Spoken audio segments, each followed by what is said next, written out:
አጭር ከመሆኑ የተነሳ አልጋ ስር ገመድ መዝለል ይችላል።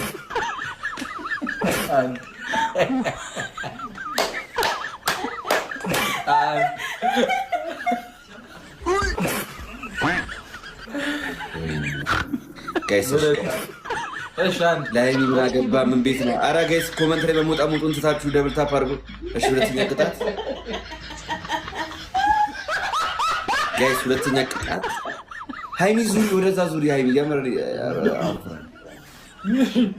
እሺ ሁለተኛ ቅጣት፣ ሁለተኛ ሮስት።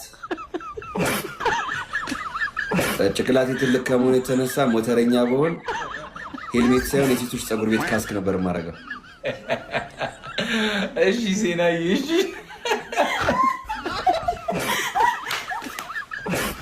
ሃይሚ አትሳቂ።